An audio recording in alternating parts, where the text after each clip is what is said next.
Pengen belajar menjadi seorang pemimpin tim yang handal dengan cara yang lebih seru dan menyenangkan? Halo, nama saya Fahmi. Inilah The Leaders Code.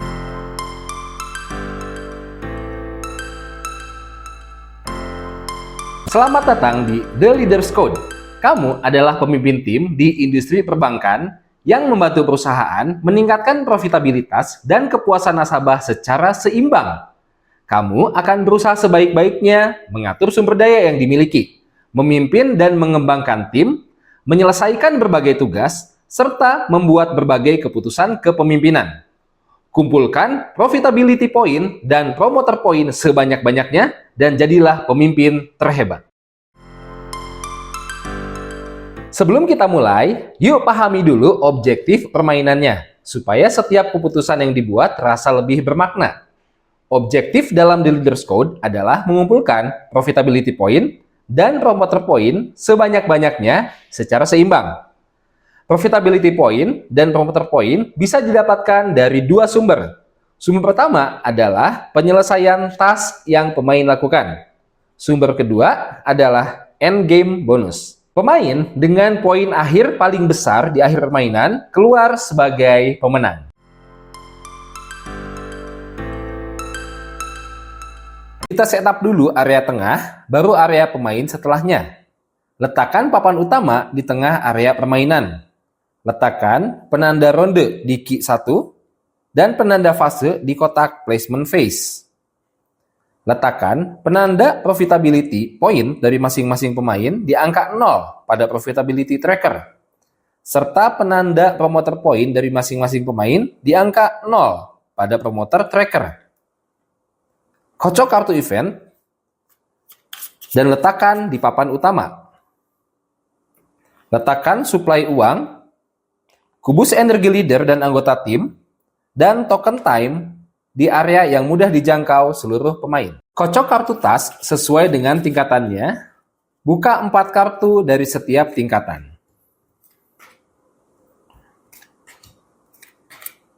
Letakkan sisanya secara tertutup. Itulah setup untuk area tengah permainan. Sekarang kita masuk ke setup area pemain. Setiap pemain mendapatkan papan pemain. Letakkan token lock di 5 slot time tracker paling kanan. Dadu kompetensi di angka 4, 4 uang, dan 3 kubus energi kuning. Bagikan juga 3 kartu anggota tim kepada setiap pemain. Letakkan dadu kompetensi di angka 1 dan 2 kubus merah.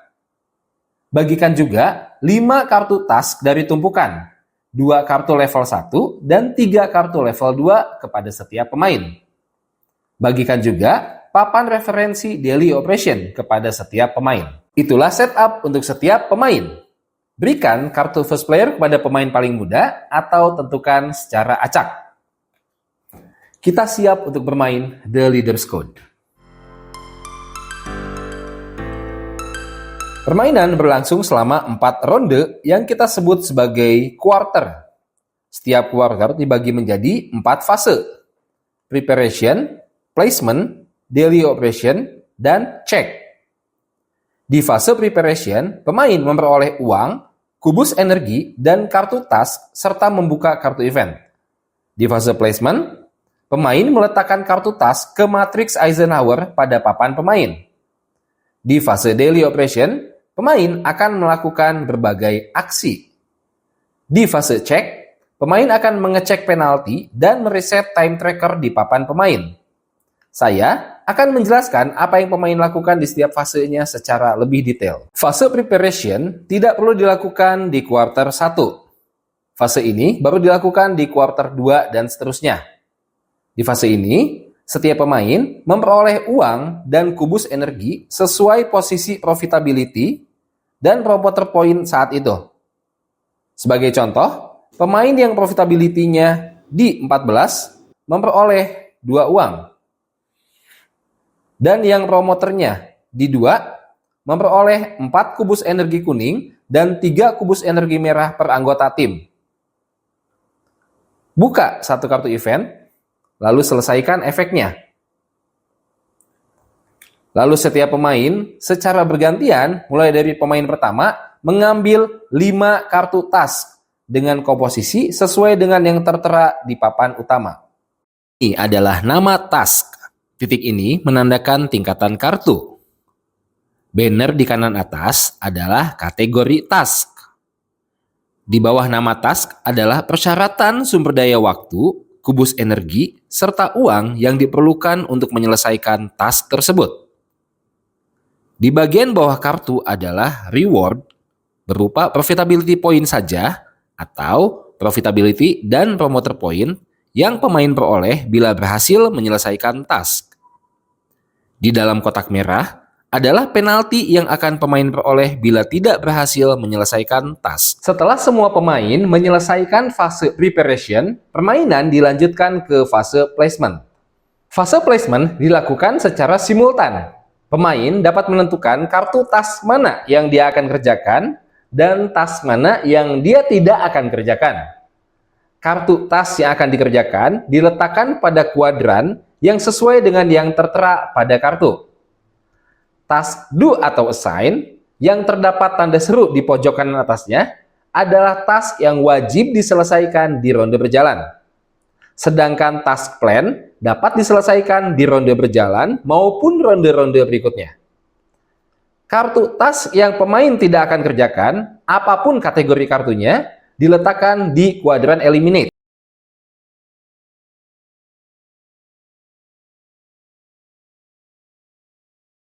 Setelah semua pemain menyelesaikan fase preparation, permainan dilanjutkan ke fase daily operation. Ini adalah fase inti, tempat sebagian besar keputusan terjadi. Secara bergiliran, dimulai dari pemain pertama, setiap pemain memiliki jatah melakukan 2 aksi dari pilihan-pilihan aksi yang tersedia, yaitu draw, budget meeting, development, coaching, supporting, complete task with directing, dan complete task with delegating. Saya akan jelaskan detail dari setiap pilihan aksi. Melalui aksi draw, pemain dapat mengambil 1 kartu task, boleh yang terbuka maupun yang tertutup dari tumpukan. Pemain harus langsung meletakkan kartu tersebut ke matriks Eisenhower di papannya. Melalui aksi budget meeting, pemain meletakkan 1 token time ke time tracker, melempar dadu kompetensi leader, lalu mengambil uang sesuai dengan angka dadu yang muncul. Melalui aksi development, pemain dapat meningkatkan kompetensi leader atau anggota timnya. Tentukan siapa yang akan di-develop, leader atau salah satu anggota tim. Kubus energi darinya yang akan digunakan dalam aksi ini.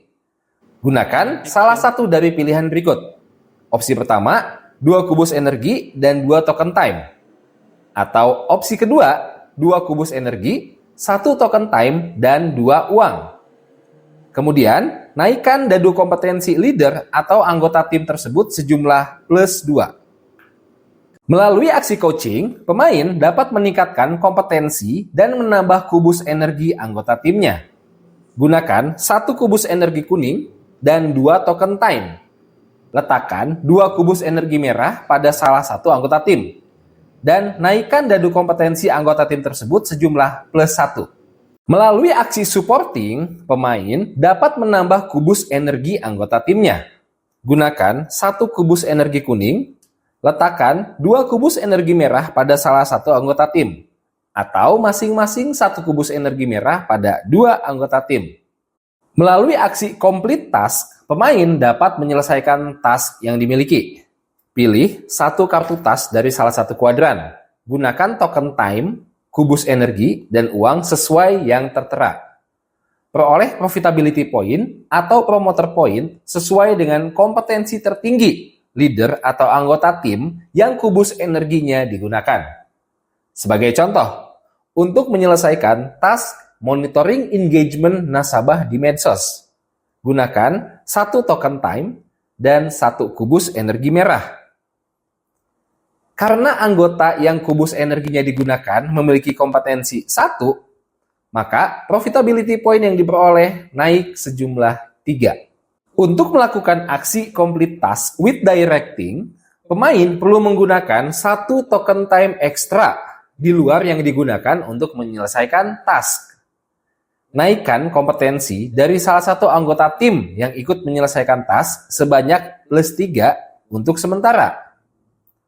Peroleh profitability point atau promoter point-nya.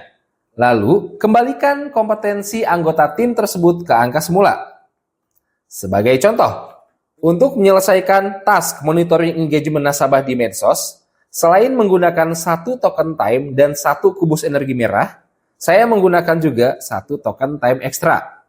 Saya akan naikkan kompetensi salah satu anggota tim yang kubus energinya saya gunakan dari 1 menjadi 4. Sehingga saya memperoleh profitability point sejumlah 4. Kemudian, saya kembalikan kompetensi dari anggota tim itu ke angka semula. Melalui aksi complete task with delegating, pemain dapat menggunakan kubus energi merah untuk menggantikan kubus energi kuning dalam menyelesaikan task. Kubus energi merah tersebut harus berasal dari anggota tim yang memiliki kompetensi minimal 4. Sebagai contoh, untuk menyelesaikan task mengerjakan modul e-learning mandatory overdue, alih-alih menggunakan kubus energi kuning, gunakan kubus energi merah yang berasal dari anggota tim yang memiliki kompetensi 4. Draw, budget meeting, development, coaching, supporting, complete task with delegating, complete task with directing. Itulah 8 pilihan aksi yang dapat pemain lakukan di fase daily operation. Dalam setiap giliran, pemain memiliki jatah melakukan hingga 2 aksi. Pemain boleh melakukan aksi berulang maupun aksi yang berbeda. Giliran berlangsung terus hingga seluruh pemain kehabisan slot di time tracker atau kehabisan kubus energi atau menyatakan pas. Bila semua pemain sudah kehabisan slot di time tracker atau kubus energi atau menyatakan fast, maka daily operation selesai. Lalu permainan dilanjutkan ke fase check. Sebelum melanjutkan penjelasan fase berikutnya yaitu fase check, saya perlu menjelaskan dulu beberapa aturan khusus yang perlu diperhatikan. 1. Mengenai penggunaan token time. 2. Mengenai bonus sepanjang permainan. Saat pemain perlu menggunakan 2 token time pada aksi development, coaching, atau complete task, pemain memiliki 2 pilihan dalam meletakkan token time di time tracker. Pilihan pertama, pemain dapat meletakkan 2 token time pada 2 slot kosong. Atau pilihan kedua, pemain menggunakan sisi belakang token dengan gambar 2 token time dan menempatkannya pada 1 slot kosong.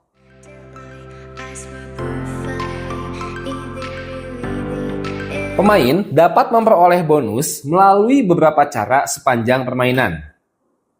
Bila anggota tim sudah mencapai kompetensi 4, balik kartunya ke sisi proficient. Kubus energi dari anggota tim tersebut dapat digunakan menggantikan kubus energi kuning dalam aksi completing task with delegating. Untuk setiap anggota tim atau leader yang sudah mencapai kompetensi 6, buang 1 token lock di time tracker pada papan pemain. Di sepanjang promoter tracker, ada beberapa bonus yang bisa diperoleh. Bila pemain sudah mencapai level promoter point dengan icon bonus seperti ini, dia memperoleh 1 kubus energi kuning dan 1 kubus energi merah.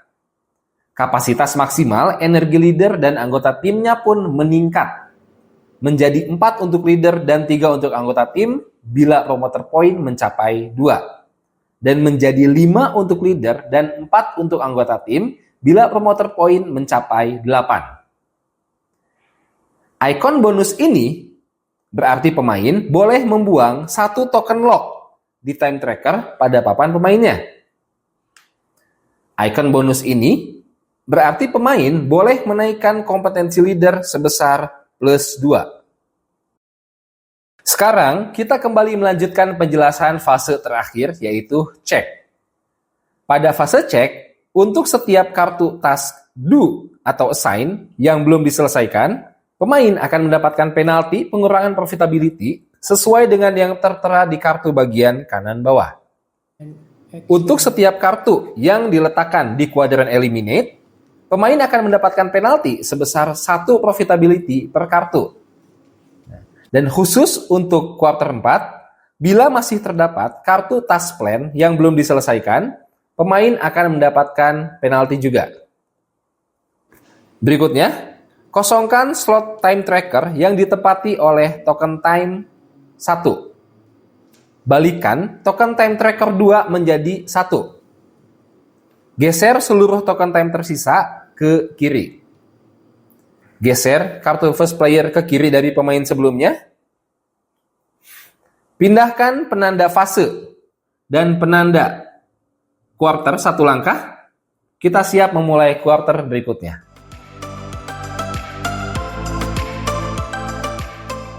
Setelah pemain menyelesaikan fase cek di quarter 4, lakukan beberapa hal berikut. Periksa time tracker masing-masing pemain. Pemain dengan token time yang masih tersisa akan mendapatkan penalti pengurangan profitability sesuai dengan yang tertera di papan utama.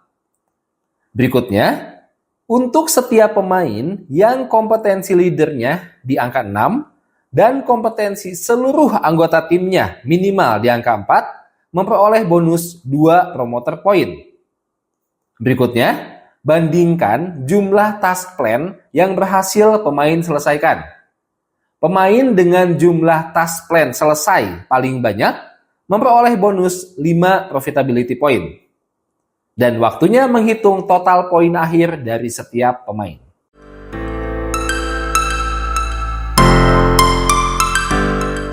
Inilah akhir permainan. Kita akan melihat siapa yang menjadi pemimpin terhebat. Konversi promoter point menjadi level profitability terkecil di posisi akhir penanda promoter. Hitung selisih antara profitability point dengan promoter point yang sudah dikonversi. Itulah poin akhir yang pemain dapatkan. Sebagai contoh, pemain A memiliki 91 profitability point dan 10 promoter point yang setara dengan 71 profitability. Maka poin akhir pemain A adalah 91 dikurangi 71 sama dengan 20 poin. Pemain B memiliki 89 profitability point dan 7 promoter point yang setara dengan 86 profitability. Maka poin akhir pemain B adalah 89 dikurangi 86 sama dengan 3 poin. Pemain C memiliki 85 profitability point dan 6 promoter point yang setara dengan 91 profitability. Maka poin akhir pemain C adalah 85 dikurangi 91 sama dengan min 6 poin. Pemain dengan poin akhir paling banyak keluar sebagai pemenang. Jika terjadi seri, pemain dengan promoter point yang lebih besar keluar sebagai pemenang. Jika masih seri, pemain dengan anggota tim proficient paling banyak keluar sebagai pemenang. Jika masih seri, pemain-pemain tersebut berbagi kemenangan. Itulah The Leader's Code.